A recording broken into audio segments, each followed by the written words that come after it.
Hepinize merhaba. Bugün sizinle kırmızı lahana turşusu yapacağım.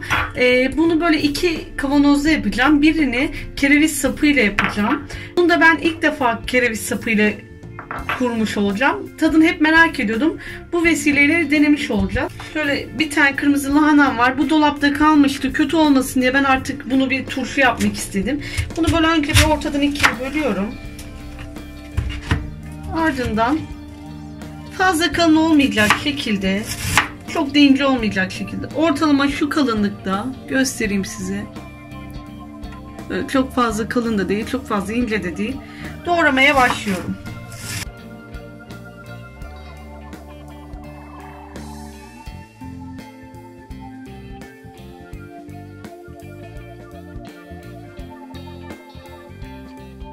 Tuzla biraz kırmızı lahanalarımı ovacağım. Şöyle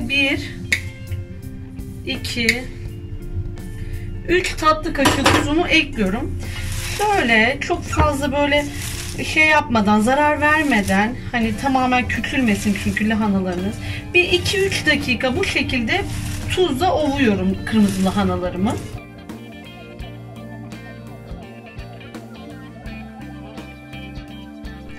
Evet, lahanalarımı yıkadım, güzel süzdürdüm, kenara aldım. Şimdi şöyle yarım litrelik kavanozlarım var. İçerisine böyle elimle doldurmaya başlıyorum.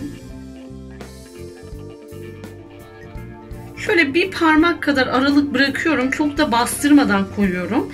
Bir parmak kadar da aralık bırakıyorum. Bunun içerisine suyunu ekleyeceğim çünkü. Şöyle kalsın. Diğerine geçeyim.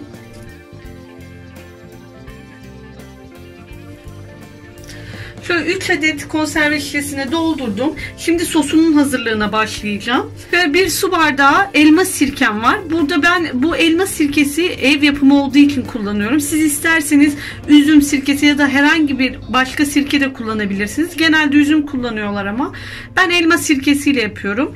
Bir su bardağı elma sirkesini koydum. Bu arada içinde kalan suyu da kullanıyorum. Şöyle bir su bardağı suyumu ekliyorum. Tuzumu ekliyorum. Şöyle dolu dolu 2,5 tatlı kaşığı tuzumu ekledim. Yarım limonumu sıkıyorum içerisine.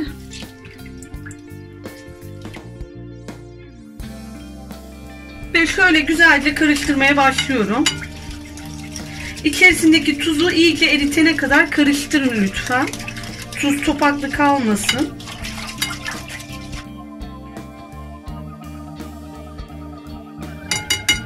Tuzum iyice eridi. Şimdi konserve şişeleri şöyle 3 tane benim pay ediyorum.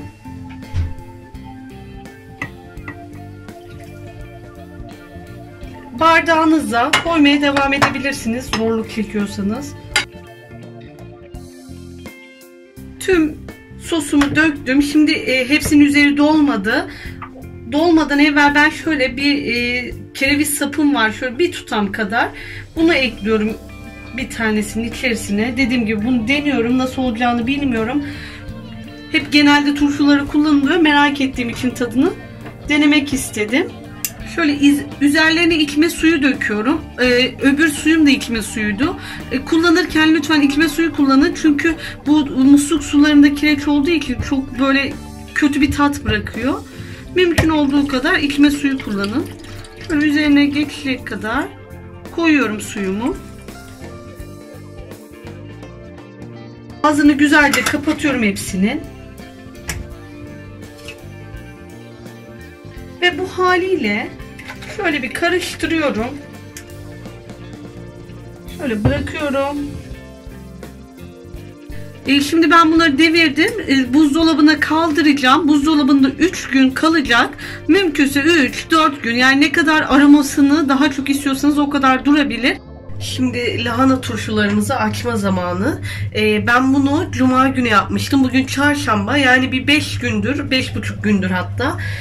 Bu şekilde duruyorlardı dolapta. Şimdi açıyorum bunları.